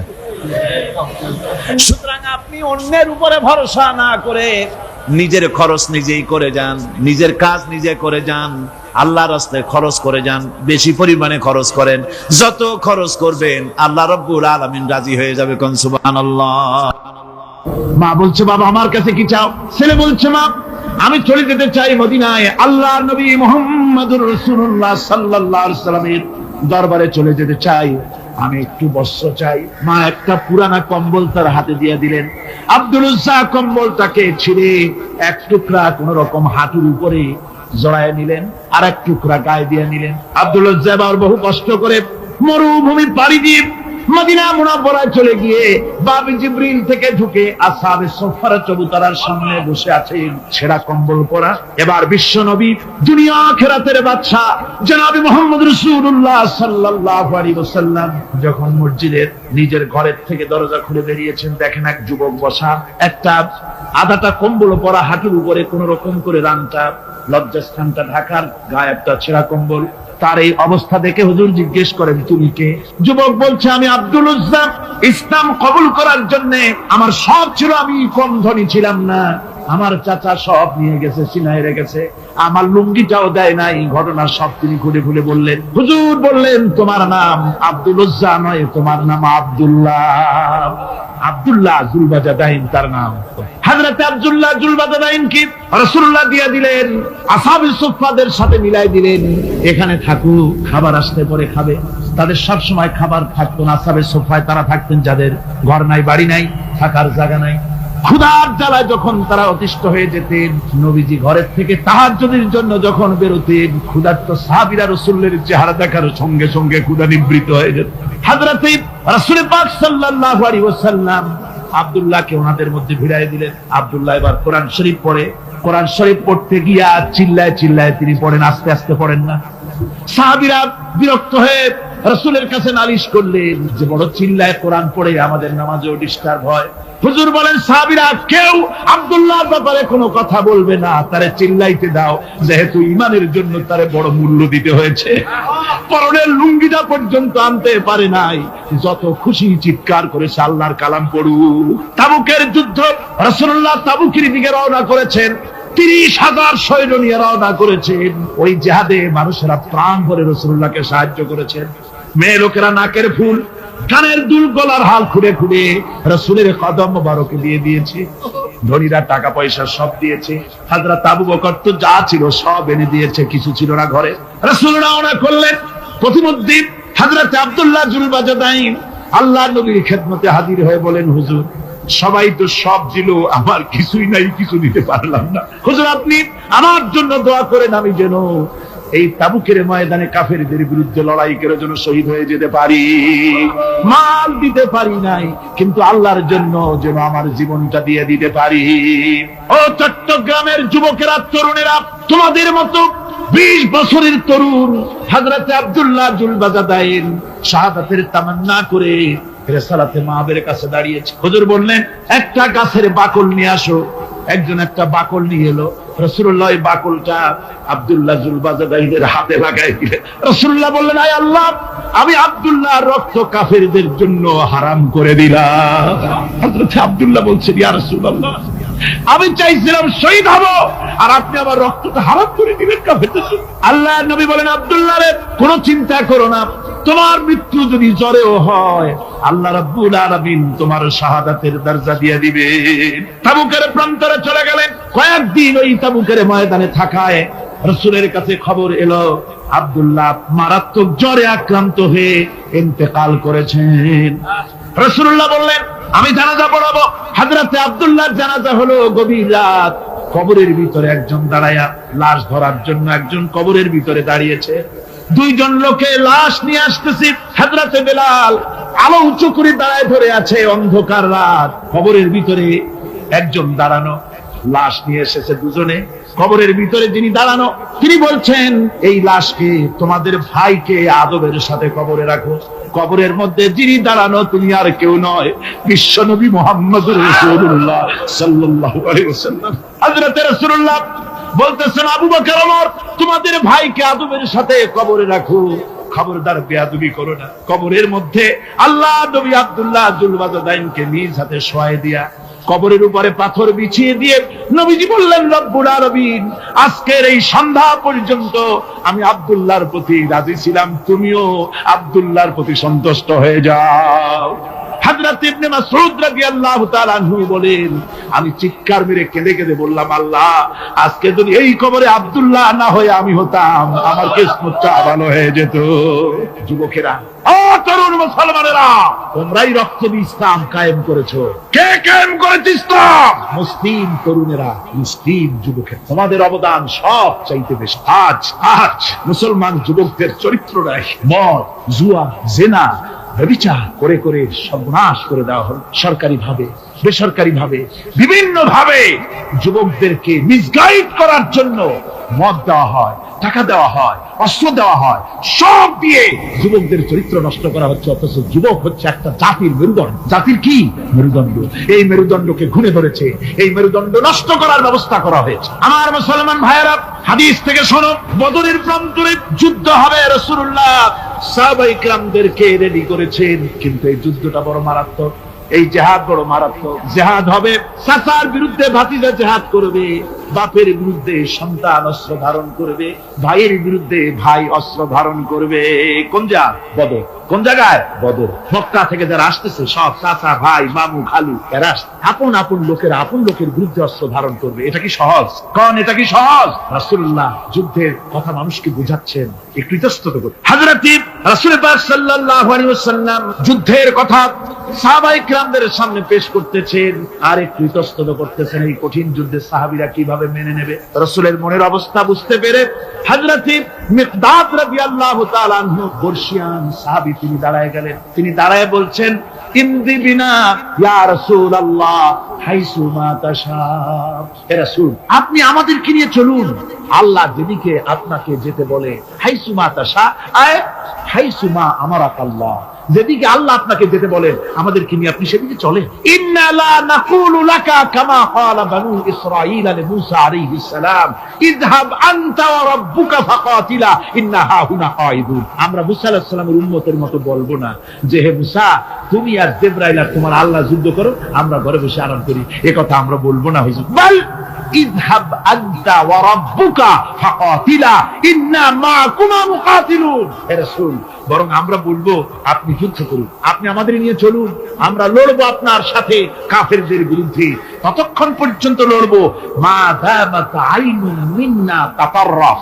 ও রাসূল, যতক্ষণ আমাদের চোখের একটা পাতাও নড়ে ততক্ষণ আপনার সাথে আমরা লড়বো। সুবহানাল্লাহ। মানে জীবন যতক্ষণ আছে আপনার সাথী হয়ে কাফেরদের বিরুদ্ধে লড়তে থাকবো। হুজুর খুব খুশি হয়ে গেল। হুজুর কি হলেন? দারুণ খুশি হয়ে গেল। আল্লাহ নবী খুশি হয়ে বললেন, ও সাহাবীরা, তোমাদের মানসিক অবস্থা যখন এই কুবু বিনা ইলা জান্নাতিন জান্নাতুন আরদুহা কারদিস সামাওয়াতি ওয়াল আরদ।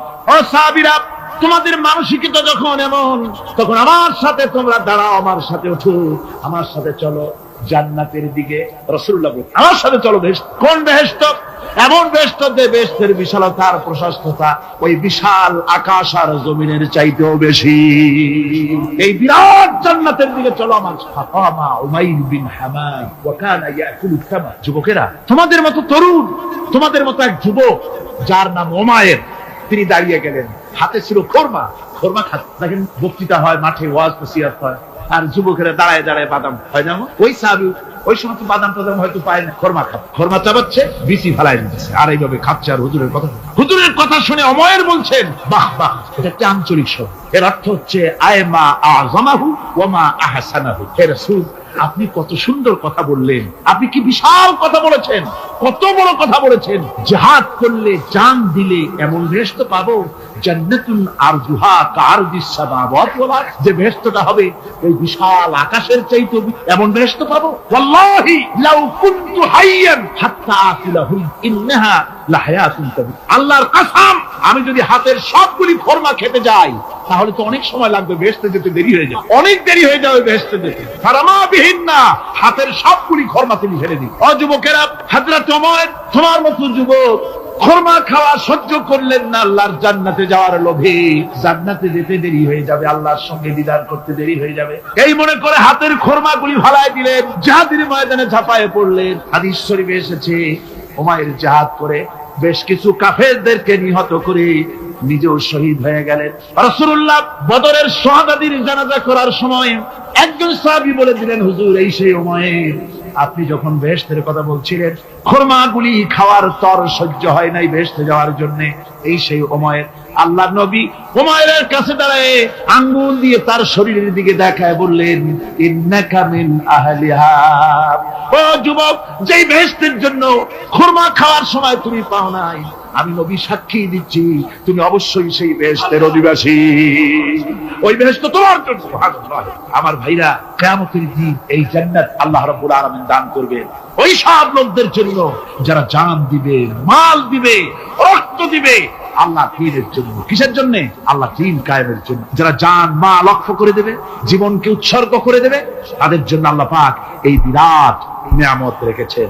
তরুণদের বলতে চাই, যুবকদের বলতে চাই, আর বাতিলের পেছনে ঘুরো না, আর তোমার ওই সব নেতাদের পেছনে ঘুরো না যারা নিজেরাও নামাজ পড়ে না, তোমাকেও নামাজের কথা বলে। ওরা নিজেরা মিথ্যা কথা কয়, তোমরা টের পাও না? কি বলেন, টের পাওয়া যায় না? মারামারি করে নিজেরা আর বদনাম দেয় অপরের উপরে। চোখের সামনে যারা এরকম পারে, চোখের সামনে যারা এরকম পারে, তাহলে রাত দিন 24 ঘন্টা তাদের আমলটা কেমন? এদের পেছনে ঘুরে কোনো লাভ নাই। কোনো লাভ আছে? হ্যাঁ, একটা লাভ আছে। সেই লাভটা হচ্ছে টাটকা কিছু সুখ পেতে পারো, কিছু মদের টাকা, কিছু হোটেলের টাকা, কিছু পরের মেয়ে নিয়ে ঘোরার টাকা, কিছু ভ্রমণের টাকা, কিছু অস্ত্রপাতি, ত্রাস সৃষ্টি করা। আর ত্রাস সৃষ্টি করবা, কয়টা অস্ত্রের মালিক হইছো? যুবক, তরুণ, বিপদগামী তরুণদের বলবো, সরকার অননুমোদিত অস্ত্র যাদের কাছে আছে, শুনে রাখ, এই অস্ত্র কাউকে ক্ষমা করেন, এই অস্ত্র কাউকে ক্ষমা করেন। সাপ পোষার মতো, যে সাপ তুমি দুধ কলা দিয়ে পোষো, ওই সাপ তোমাকে আবার দংশন করবে। ওঝা মরে না? মরে না? সাপ খেলা যারা দেখায় তারা মরে কিনা? ওই সাপেই তাকে কাটে। সুতরাং গভর্নমেন্ট অনুমোদিত অস্ত্র তোমার কাছে, পাইপ গান, রিভলভার, স্টেন গান, এলএমজি, আদমজি, কত রকমের অস্ত্রপাতি যুবকদের কাছে। ঘুম নাই, সারা রাত অস্ত্র থাকে কাছে, আর কি কি লাল পানি খাইয়া চোখ দুইটা থাকে এত বড় বড়, দেখলেও ভয় করে। মাথায় ভাল্লুকের মতো। মানুষ মারো তোমরা, মানুষ মারো। আহা, যারে মারলা একটুখানি হিউম্যান বিবেক দিয়ে চিন্তা করো। যাকে মেরেছো ওই রাত্রে তার বাড়ির কাছে যাও, ওই রাত্রে গোপনে তার বাড়ির কাছে গিয়ে দেখো তার মা কিভাবে তার সন্তানের জন্য কাঁদতেছে, মায়ের কোলটা খালি হয়েছে বলে কিভাবে কাঁদতেছে, তার বাবা কিভাবে কাঁদতেছে, তার বউ থাকলে কিভাবে ছটফট করতেছে, তার কলিজার টুকরা সন্তান থাকলে কিভাবে আব্বা আব্বা বলে কাঁদতেছে।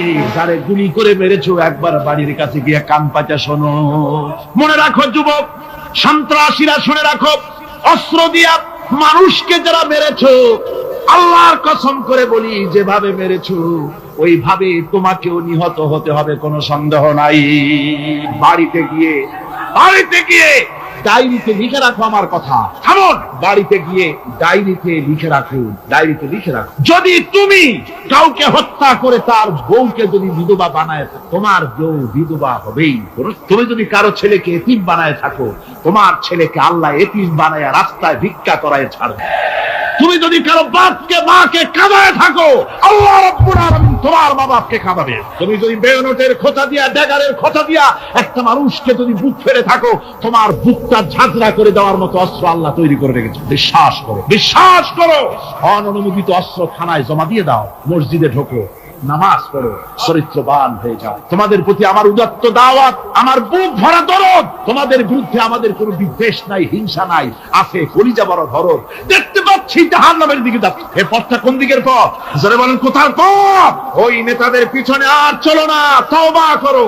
ওই নেতাদের পিছনে আর যাবে না যারা তোমাদেরকে টাকা দেয় আর অস্ত্র দেয়, যারা তোমাদেরকে মদ দেয় আর নারী দেয়, ওদের পিছনে আর চলবে না। ওয়াদা করো। যুবকরা কি পারবে ওয়াদা করতে? ওই সব নেতাদের পিছনে জীবনে আর যাবে না। ওয়াদা করতে পারো? হাত উঁচু করে দেখাও যুবকেরা।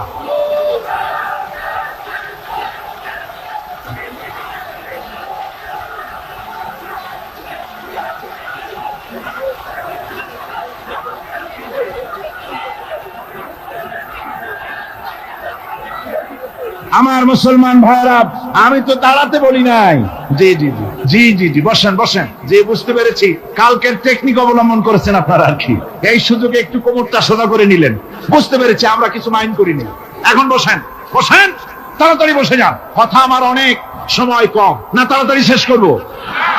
বসেন। আপনারা না বসলে তো কথা বলতে পারবো না, বসতে হবে। অত্যন্ত জরুরি জরুরি কথা আছে, সে কথাগুলি আমাদের শুনতে হবে। যেহেতু এই মাহফিলের পর আবার আপনাদের সামনে কথা বলতে পারবো, এর কোনো গ্যারান্টি নাই। আছে নাকি কোনো গ্যারান্টি? নাই। সুতরাং বসতে হবে, কেউ দাঁড়াবে না। জোরে সোরে জিকির করেন, লা ইলাহা ইল্লাল্লাহ, লা ইলাহা। আমার ভাইরা, আজকের মাহফিলের সবচেয়ে বড় আকর্ষণ আখিরি মুনাজাত, ঠিক না? কোরআনে কারীমের মাহফিলের মুনাজাত অবশ্যই কবুল হবে ইনশাআল্লাহ। এত মানুষের দোয়া আল্লাহ ফিরাতে পারেন না। তার নাম রহমান, তার নাম রহিম, তার নাম গফুর, তার নাম গফফার। বান্দার দোয়া কবুল করাই তো তার কাজ। সুতরাং নড়াচড়া আদৌ করবেন না, যার যার জায়গায় বসে থাকুন। না বসলে আপনারা যদি হাঁটেন, মাঝে মধ্যে দাঁড়ান, এটা খুবই বিরক্তির উদ্রেক করবে। ভাইয়েরা, আমি সকলকে সেজন্য বলতে চাই যে আমরা আল্লাহর দ্বীন প্রতিষ্ঠার জন্য এই জিহাদের কথা যে আল্লাহ বলছেন, এই জিহাদের জন্য আমরা জান মাল সব কিছুকে উৎসর্গ করতে চাই। আল্লাহ যেন কবুল করেন, সবাই বলেন আমিন। আনন্দ, আরাম আর বিলাসিতায় আমরা আমাদের জীবনকে ভাসায় দিয়ে, যার কারণে আমাদের জিল্লুত। এ মুসলমানদের উরুজ, এ মুসলমানদের তারাক্কি কিভাবে আসে শুনুন। বিশ্ব কবির ভাষা, বিশ্ব কবি আল্লামা ইকবাল রহমতুল্লাহ আলাইহি বলেছেন, আ তুঝে বাতাও तकदीर उमम क्या है, आ तुझे बताओ तकदीर उमम क्या है, शमशीर उसना अव्वल ताऊस और बाबाखीर।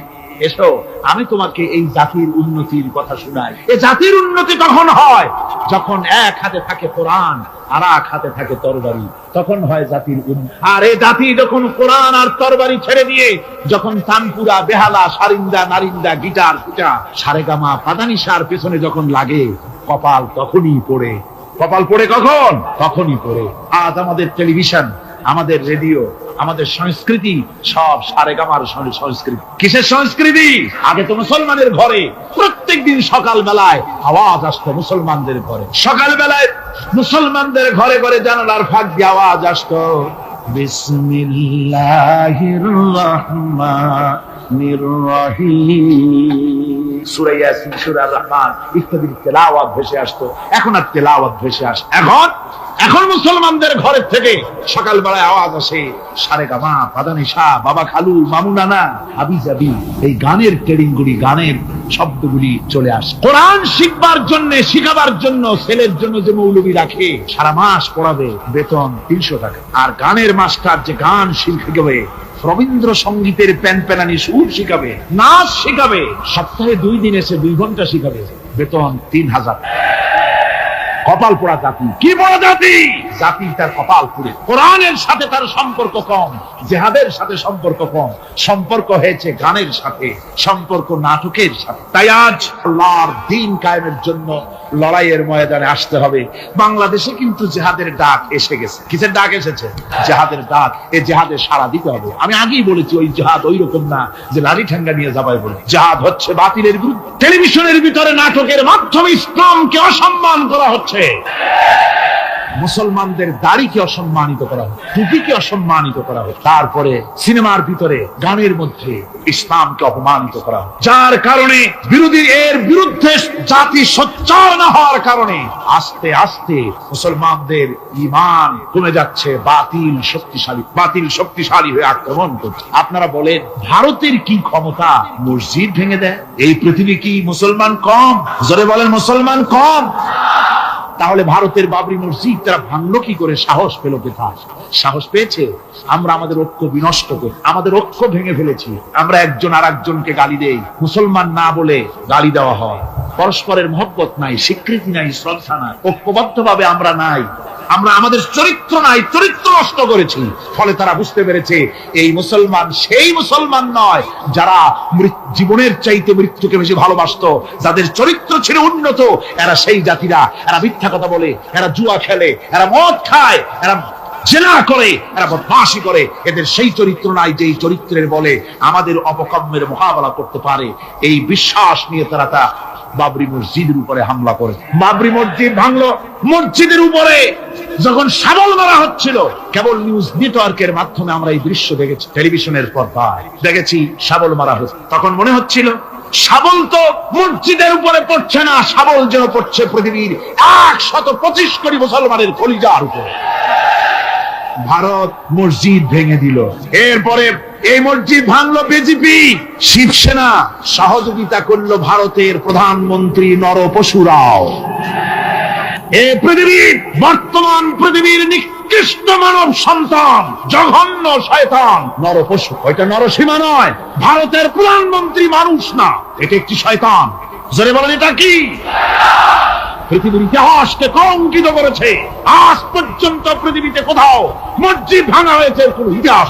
আর ভারতের বেয়াদব সরকার বাংলাদেশে যখন সংসদে ভারতীয় এজেন্টদের প্রতিবাদের মোকাবেলায় যখন ভারতের এই কাজের নিন্দা জানানো হলো, ভারতের বেয়াদব সরকার তখন বলছে বাংলাদেশের গতিবিধির উপরে আমরা কড়া নজর রাখছি। বেটা বেয়াদব, বাংলাদেশ কি তোমার ভুটান না সিকিম?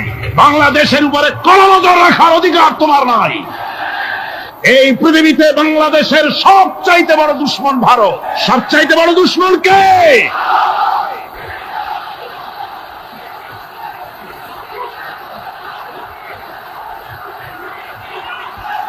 আমার মুসলমান ভাইয়েরা, ভারতের জনগণের সাথে আমাদের কোনো বিদ্বেষ নাই, ভারতের জনগণের সাথে আমাদের কোনো শত্রুতা নাই, ঠিক কিনা?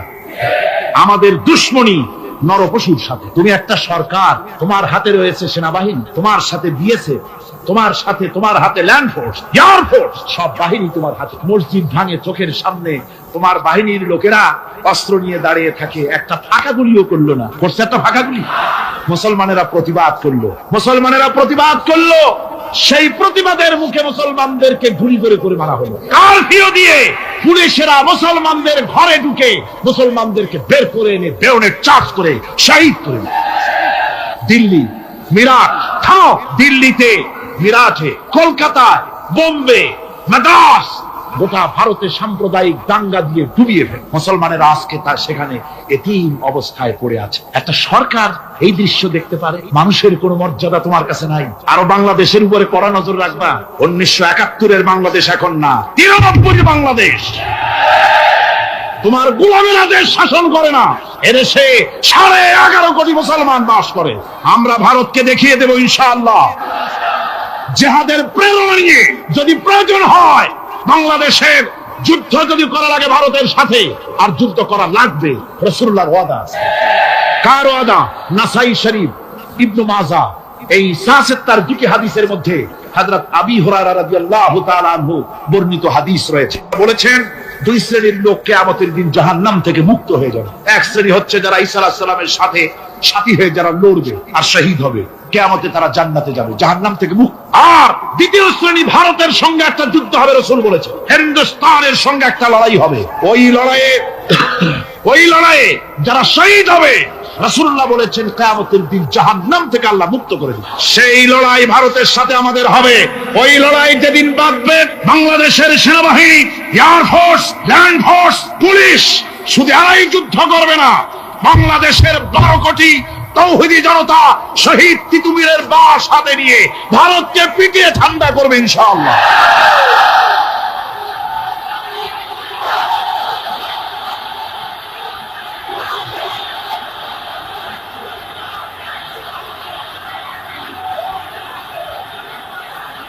আমার দেশে ভারতের মসজিদ ভাঙার প্রতিবাদে আমাদের দেশে একটা হিন্দুও মরে নাই, কথা ঠিক কিনা কন? কিন্তু ভারতে ভেঙেছে তারা বাবরি মসজিদ। আমার দেশের 15 জন মুসলমান পুলিশের গুলিতে নিহত। আমার দেশে হিন্দু মরে নাই। তোমরা আমার দেশে, সেখানে আমার মুসলমান মেরে। হযরত আব্দুল্লাহ বিন ওমর রাদিয়াল্লাহু তাআলা আনহু বলছেন যে আমি রাসূলের সঙ্গে কাবা শরীফ তাওয়াফ করতেছিলাম। আমি বলতে শুনলাম রাসূল বলছেন, হে কাবা, তোমার কত মর্যাদা, তোমার কত সম্মান, তুমি কত মহান, তোমার কত ইজ্জত। তবে কাবা শুনে রেখো, আল্লাহ রাব্বুল আলামিনের একটা মুমিন বান্দার যে মর্যাদা, তোমার মর্যাদা যত হোক একটা মুমিনের চাইতে নিশ্চয়ই বেশি নয়। তোমরা মসজিদ ভেঙেছো আর আল্লাহর মুমিন বান্দাদেরকে ভেঙেছো। ভারত সরকার শুনে রাখো, মসজিদ ভাঙো নাই, তকদির ভেঙেছো। মসজিদ যেভাবে মসজিদের ইটগুলি টুকরা টুকরা হয়েছে, গোটা ভারত আজ হোক কাল হোক মসজিদের ইটের মতোই টুকরা টুকরা হয়ে যাবেই যাবে ইনশাআল্লাহ। তবে আমার দেশের মুসলমানদেরকে মনে রাখতে হবে, আমরা প্রতিশোধের নীতিতে বিশ্বাস করি না। ভারতের বাবরি মসজিদ ভাঙার ব্যাপারে বাংলাদেশের কোনো হিন্দু দায়ী নয়। কথা বুঝতে পেরেছি? আমরা একজনের অপরাধের শাস্তি আর একজনকে দেই না। বাংলাদেশের কোনো হিন্দু ওই ঘটনার জন্য দায়ী নয়। আমাদের দেশে মন্দির 2-4টা ভেঙেছে, আমরা খবর, এই মন্দিরগুলি মুসলমানেরা ভাঙে। এই মন্দিরগুলি ভারতের এজেন্টদের উস্কানিতে হিন্দুরা নিজেরা ভেঙে, মুসলমানেরা ভাঙে। ভারতীয় দালালেরা বাংলাদেশের সারা পৃথিবীতে সাম্প্রদায়িক সম্প্রীতির ভাব মূর্তিকে ক্ষুণ্ণ করার জন্য এই কাজ তারা করেছে।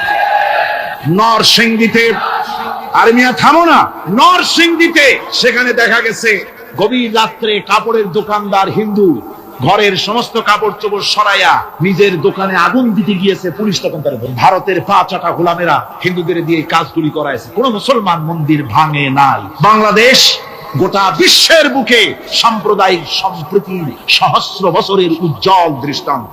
আলহামদুলিল্লাহ। তার কারণ হচ্ছে আল্লাহর নবী বলেছেন সংখ্যালঘু মুসলিম এলাকায়, সংখ্যাগরিষ্ঠ মুসলিম এলাকায় সংখ্যালঘু অমুসলিম যারা, তারা হতেছে পবিত্র আমানত। ওই আমানতের কেউ যদি খেয়ানত করে, অর্থাৎ অমুসলিমদের উপরে যদি কেউ অত্যাচার করে, তাহলে আমি নবী মুহাম্মদুর রাসূলুল্লাহ সাল্লাল্লাহু আলাইহি ওয়াসাল্লাম কিয়ামতের দিন আল্লাহর দরবারে মুসলমানদের বিরুদ্ধে মামলা দায়ের করব। এই জন্য আমরা সবচাইতে পরধর্ম সহিষ্ণু জাত। আমার ভাইয়েরা ভালো করে মনে রাখুন, ভারতের বাবরি মসজিদ সহ এখন তারা আর অন্যান্য মসজিদও ভাঙবার প্ল্যান নিয়েছে, ভাঙতে। তাজমহলকেও তারা ভাঙবে, অন্যান্য মসজিদও ভাঙবার পরিকল্পনা নেই। ওরা যদি মসজিদ একটা একটা ভাঙতে আল্লাহ না করুন সবগুলিও যদি ভাঙে, বাংলাদেশের একটা মন্দিরকে আমরা ভাঙতে দেব না। এর নাম ইসলাম। এর নাম কি? ভারতের সাম্প্রদায়িক দাঙ্গা বাঁধিয়ে মুসলমান একটা একটা করে সব মুসলমানও যদি তারা মেরে ফেলে দেয়, আল্লাহর কসম বাংলাদেশের একটা অমুসলিমের গায়ে আমরা হাত দিতে দেব না। এর নাম ইসলাম। এর নাম কি? আপনারা যদি কখনো শোনেন যে কোন এলাকার কোন লোক মন্দির ভাঙতে যাচ্ছে অথবা হিন্দুর বাড়ি আক্রমণ করতে যাচ্ছে, সাথে সাথে তাকে ধরে থানায় সোপর্দ করবেন। রাজি আছেন? কারা রাজি? হাত উঁচু করে দেখান। আলহামদুলিল্লাহ, হাত নামান। এই সাম্প্রদায়িক সম্প্রীতি বাংলাদেশে অতীতে ছিল, এখনো থাকবে ইনশাআল্লাহ, ভবিষ্যতেও থাকবে ইনশাআল্লাহ। বলেন ইনশাআল্লাহ। আমাদের শত্রু, আমি বারবার বলছি, হিন্দুরা শত্রু নয়, শত্রু হচ্ছে ভারতীয় এজেন্ট যারা, ভারতের দালাল যারা, ওরা আমাদের, ঠিক কিনা? তারা বাংলাদেশের স্বপ্ন এখানে বসে দেখে, পত্র পত্রিকার মাধ্যমে, টিভির মাধ্যমে হাজারো প্রচেষ্টা তারা চালিয়ে যাচ্ছে ইসলামের বিরুদ্ধে। সুতরাং ইসলামকে জমিনে টিকিয়ে রাখার জন্য চাই সংগ্রাম। তাই আল্লাহ রাব্বুল আলামিন বলেছে, ওয়াতুজাহিদুনা ফি সাবিলিল্লাহি